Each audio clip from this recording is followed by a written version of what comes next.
आज हम लोग आप लोगों के लिए लाए हैं कुछ रिडल्स। आज की वीडियो में बस हमने सॉल्व करनी है रिडल्स। अब हम यहाँ से ढूंढते हैं हमने कौन सी लेनी है। घर से मेरी ऐनक गुम हुई है तो मुझे यानी थोड़ा बहुत ही दिख रहा है।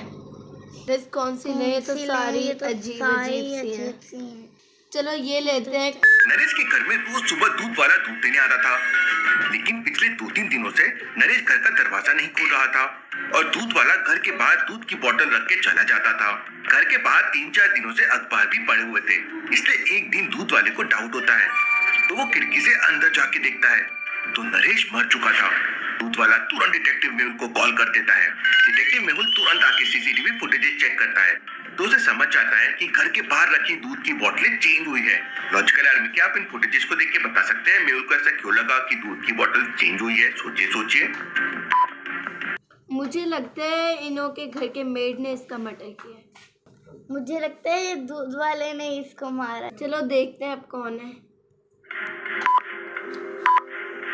आज वाली दूध की बोतल कल वाली दूध की बोतल से ज्यादा भरी हुई है। अब भला ऐसा कैसे पॉसिबल है? मेहुल फिर पिछले 3-4 दिनों के सीसीटीवी फुटेजेस चेक करता है, लेकिन दूध की बोतल चेंज करने कोई नहीं आया था। मेहुल को समझ नहीं आ रहा था कि भला ऐसा कैसे हो सकता है। जब कोई आया ही नहीं तो दूध की क्वांटिटी कम कैसे हुई? मेहुल के दिमाग का दही हो रहा था। मेहुल दोबारा से सीसीटीवी कैमरे चेक करता है तो उसे क्लू मिलता है। लॉजिकल आर्मी, क्या आप इन फुटेजेस को देखकर बता सकते हैं मेहुल को इस बार क्या क्लू मिला होगा? सोचिए। जो न्यूज़पेपर देने आता है कहीं वो तो नहीं? तो मुझे लगा ये नहीं बोल रही मैं। पहले वाले सीसीटीवी फुटेजेस में सामने वाले बगीचे की घास थोड़ी छोटी है, लेकिन दूसरे वाले फुटेज में घास बड़ी हो गई। अब भला रातों रात घास इतनी बड़ी कैसे हो सकती है? मतलब जरूर कोई तो गड़बड़ है। मेहुल आसपास के लोगों से पूछताछ करता है तो पता चलता है कि कल शाम को सामने वाली रोड से एक बड़ी रैली निकली थी, लेकिन सीसीटीवी कैमरे में रैली का कोई नामो निशान नहीं था। मेहुल को सारा गेम समझ आ जाता है, इसीलिए सीसीटीवी कैमरे के सामने दूसरे सीसीटीवी कैमरे लगा दिया होगा और कैमरे में वही दिख रहा था जो खूनी दिखाना चाहता था। मेहुल घर के तीनों नौकरों से पूछताछ करता है। पहला नौकर कहता है, सर मैं तो 2 दिन पहले ग्रोसरी का सामान देने आया था, उसके बाद से नहीं आया हूँ। दूसरा नौकर कहता है, मालिक ने परसों गुलाब के फूल मंगवाए थे तो मैं तो गुलाब के फूल दिए और चला गया, 2 दिन से छुट्टी पे हूँ।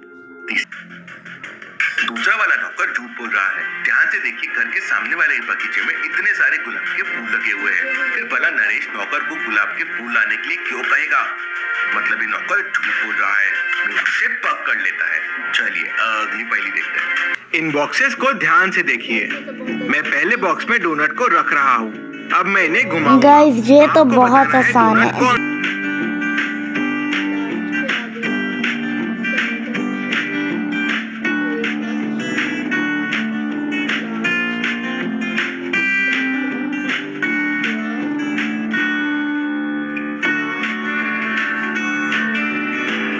आंसर देखने से पहले आपका आंसर कमेंट कीजिए। गाइस इसका आंसर तो बी ही है और इसका सही जवाब है बॉक्स बी। अगर आपका जवाब सही है तो जल्दी से हमें सब्सक्राइब कर दीजिए और ये बेल आइकन प्रेस कर दीजिए। गाइस हमारा चैनल भी सब्सक्राइब कर देना, लाइक भी कर दे। मर्चेंट शिप से समंदर की सैर पे निकल पड़ता है। कुछ दिन बाद एक आइलैंड पे उसे बहुत ही बड़ा और एक सुंदर हाथी दिखता है। वो अपनी शिप के साथ उस आइलैंड पे पहुंच जाता है। मर्चेंट सेक्रेटरी के साथ अपने आइलैंड पे उतरता है। हाथी के पास पहुंचते ही वो मन बना लेता है कि वो हाथी को अपने साथ लेके जाएगा, बट उससे पहले मर्चेंट को उस हाथी का वजन जानना था। उस आइलैंड पे ज्यादा से ज्यादा 150 केजी वजन वाली मशीन थी, तो वो आदमी अपने सेक्रेटरी को बोलता है, किसी भी तरह इस हाथी का वजन करके बताओ। सेक्रेटरी थोड़ा सोचता है और तुरंत हाथी का वजन करके मर्चेंट को बता देता है। कैसे? सेक्रेटरी ने हाथी का वजन कैसे किया? क्या आप बता सकते हैं? आपका आंसर कमेंट कीजिए। गाइस इसने कैसे पता कर लिया? शायद इसके पास कोई एक्सपीरियंस हो।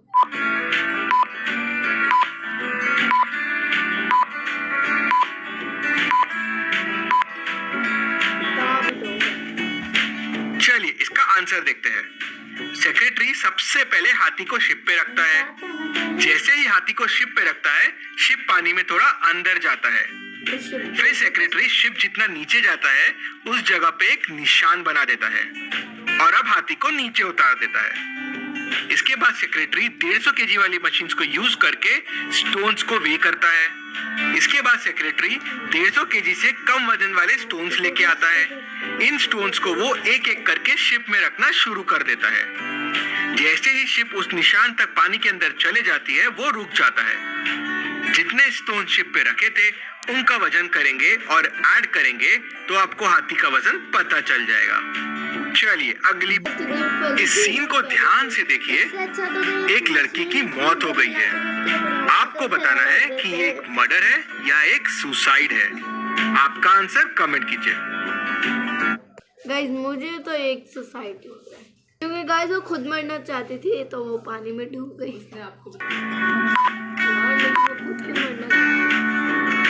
चलिए इसका आंसर देखते हैं। ये एक मर्डर है। अगर आप ध्यान से देखेंगे तो दीवार पे हाथों के निशान हैं। हो सकता है हाथापाई के टाइम, बचते टाइम ये निशान पड़े हो। लड़की कपड़े सुखा रही थी जब ये हुआ। स्लीपर्स को देखिए, एक अलग तरफ पड़ी हुई है और दूसरी अलग तरफ, मतलब हाथापाई में स्लीपर्स इधर उधर हो गई होगी। अगर सुसाइड होता तो दोनों स्लीपर्स साथ में होती थी। इन चीजों को देख के लगता है कि ये एक मर्डर है। चलिए अगली पहेली देखते हैं। गाइस आज के लिए इतनी ही रिडल्स काफी हैं। अगली वीडियो में मिलते हैं। हमारा व्लॉग अच्छा लगा तो रेड हार्ट भेजें, देखो रेड, और अगर आपको नहीं लगे तो black heart. Black of course guys, किसको लगेगा हमारा गंदा व्लॉग अच्छा ही लगेगा? सबको अच्छा ही लगेगा, जाहिर सी बात है। गंदा किसको लगेगा? जिस व्लॉग में मैं आती हूँ तो अच्छा ही होता है ऑफ कोर्स। जिसमें अनाबिया खेली होते हैं वो शायद किसी को गंदा भी लग जाए। जिसमें मैं आती हूँ वही सबको पसंद होता है। उसमें तो इतने ज्यादा सब्सक्राइब उसकी वजह से ही बढ़ते हैं। बल्कि तुम्हें मेरा थैंक यू करना चाहिए। व्लॉग गंदा हो जाता है गाइस।